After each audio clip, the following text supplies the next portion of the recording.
Comment se passera la phase des confrontations dans ce procès des massacres du 28 septembre 2009? Vous avez été nombreux à poser cette question et ça sera donc l'objet de cette vidéo suivie.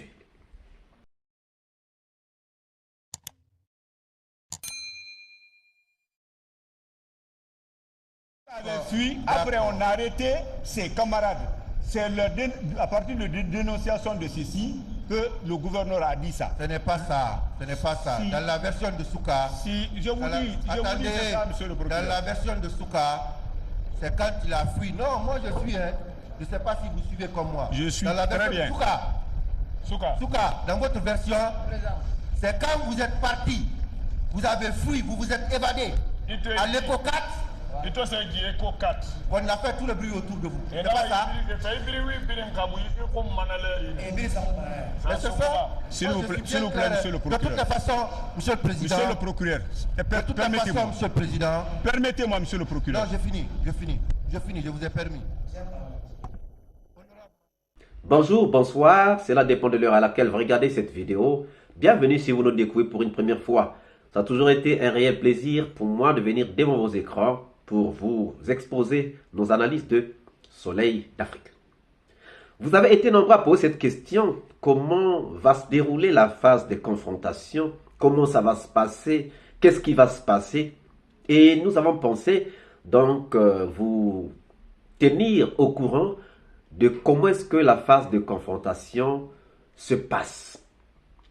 D'abord, il faut noter que la confrontation est un acte juridique, est un acte d'enquête qui a pour objectif de participer à la manifestation de la vérité. Elle consiste à mettre en présence un acteur présumé d'infraction avec un témoin, un plaignant ou encore un complice et de confronter les versions des faits a priori discordantes. Donc en réalité, la confrontation peut concerner un accusé confronté à une victime, confronté à un plaignant, confronté à un témoin. Ça peut aussi s'agir des co-accusés qui sont mis en confrontation lorsqu'il y a beaucoup d'accusés dans un procès. Le vrai but, c'est de participer à la manifestation de la vérité. C'est-à-dire, on prend les versions qui ne sont pas concordantes, qui sont discordantes. S'il y a des gens qui ont donné des versions différentes, qui ne sont pas les mêmes, mais sur un même fait, on peut confronter donc les deux personnes pour essayer de tirer la conclusion sur la vraie version. Parce que dans un procès, vous pouvez avoir plusieurs versions. Mais il faut d'abord déterminer quelle est la vraie version, quelle est la meilleure version. Mais puisqu'on a déjà plusieurs versions qui sont divergentes, qui sont discordantes, ce qu'il faut faire, c'est d'abord rechercher la meilleure version. Donc, il faut mettre les deux versions en confrontation. Et donc, ça permet de mettre les deux personnes qui ont émis chacune sa version en confrontation. Alors, comment ça se passe? En fait, l'enquêteur assied devant lui les personnes confrontées. Il donne la parole à chacun afin de confronter les versions. Il peut aussi poser des questions pour préciser les réponses. Il retranscrit donc les questions et les réponses et les consigne dans un procès verbal annexe à la procédure. Ça, c'est par exemple dans le cas d'un enquêteur. Mais dans un procès, par exemple, qui est public, donc, c'est le greffier qui va peut-être faire, qui prend les notes, et s'il y aura transcription, comme la transcription doit être faite par un huissier légalement reconnu, mais au moins, pour nous qui allons suivre le procès, nous voyons comment ça se passe. Donc, Ça, c'est ce qui se passe pendant les confrontations. Alors, dans le procès des massacres du 28 septembre 2009, nous avons des faits relatés, mais de façon discordante, de façon divergente. Et ces faits auront besoin de faire appel à une confrontation. Par exemple, lorsque nous parlons de l'arrivée de Toumba au stade, il y a des versions qui sont différentes. La version de Toumba est différente de la version de Blaise Goumou. La version de Blaise Goumou est différente de la version du général Bafoué. Donc, il est possible qu'il y ait confrontation entre Toumba et Blaise Goumou, confrontation entre Blaise Goumou et le général Bafoué.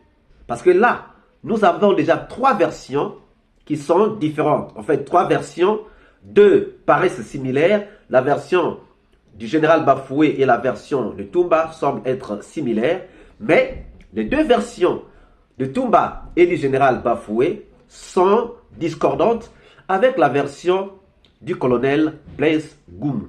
Donc là, ça peut nécessiter une confrontation.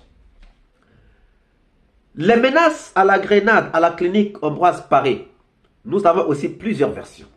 Il y a la version de Toumba, il y a la version de colonel Moussa Tchekboro Kamara. Toumba dit que c'est Marcel qui a menacé avec la grenade à la clinique Ambroise Paré. Le colonel Tchekboro dit que c'est Toumba qui avait menacé à la clinique Ambroise Paré avec une grenade. Donc là aussi, il y a la version de la grenade, mais deux versions qui sont discordantes, qui vont peut-être aussi nécessiter une confrontation pour qu'on sache la vraie version, la réalité, la vérité de ce qui s'était passé à la clinique Ambroise Paré.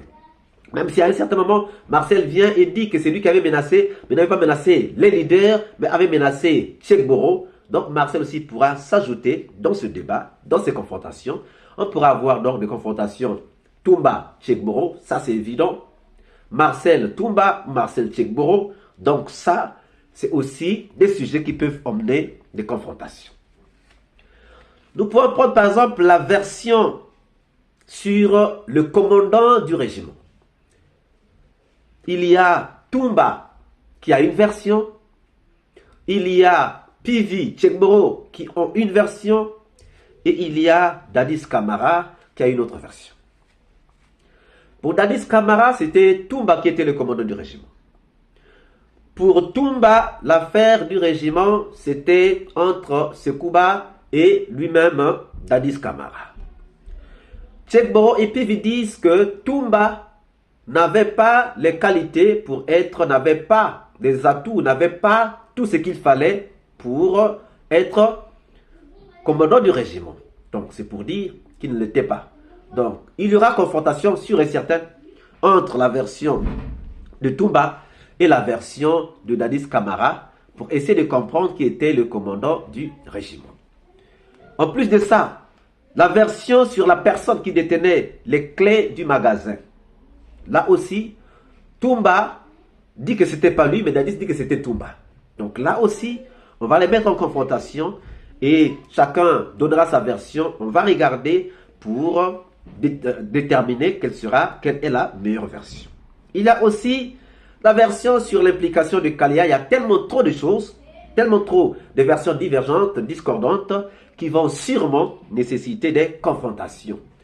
Mais ça ne concerne pas seulement les accusés. Ça pourra être entre les accusés, les victimes, entre les accusés et les témoins, entre le ministère public qui est plaignant et donc les accusés. Et tout ça, c'est ce que nous allons voir.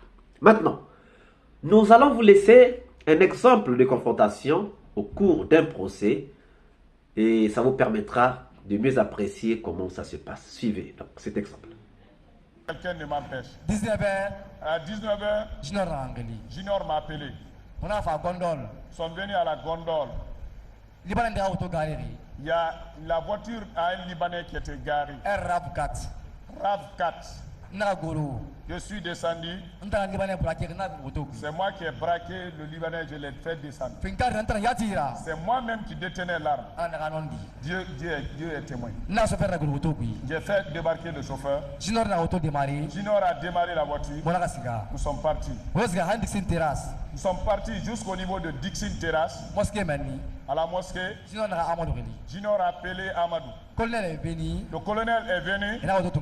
Ils ont pris la voiture, ils sont partis. Ils sont partis garer. Mais ils ne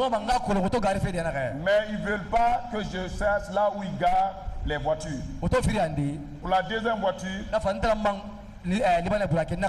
c'est moi qui ai braqué le Libanais également, je l'ai débarqué. Là aussi, on a pris la voiture, nous sommes partis. Nous sommes venus jusqu'à ce niveau. Après, il a appelé le colonel, ils sont venus chercher la voiture. Mais avant tout ça là, quand nous sommes au terrain, s'il y a patrouille, venez par là, il y a patrouille par là. Il y a venez par là, il y a patrouille par là, nous sommes guidés. Nous dévions les patrouilles.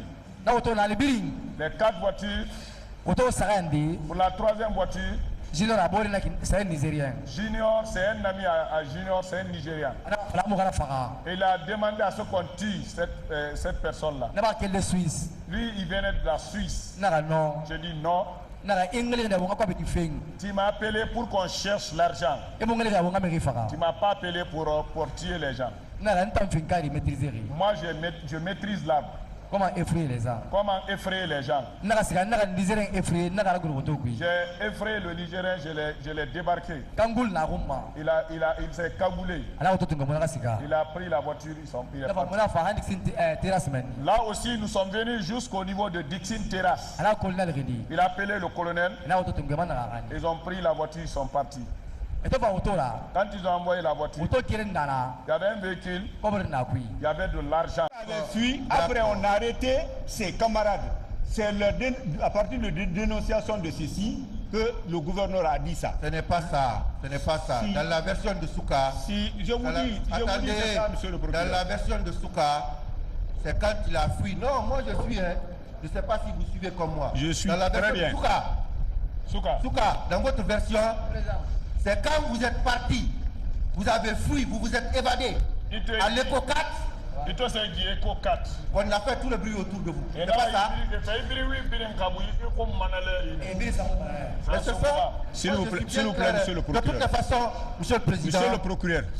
Permettez-moi, monsieur le président. Permettez-moi, monsieur le procureur. Non, j'ai fini, je vous ai permis. Vous venez donc de suivre ce qui se passe pendant les confrontations. Vous avez vu 2 personnes se disputer pendant la confrontation parce que chacun est en train de donner sa version et c'est ça qui va se passer. Alors, chers amis, c'est à cela que nous devons nous attendre la semaine prochaine parce que le procès reprend le 15 avril, lundi 15 avril, avec donc les confrontations. Si cette vidéo vous a plu, ne manquez pas de laisser vos pouces bleus, de commenter, de partager. Et si vous n'êtes pas encore abonné, c'est le moment de vous abonner, surtout de ne pas manquer d'activer la cloche de notification afin d'être averti à temps réel de toutes nos prochaines publications. Quant à moi, je vous dis à très bientôt pour une nouvelle capsule. Ciao!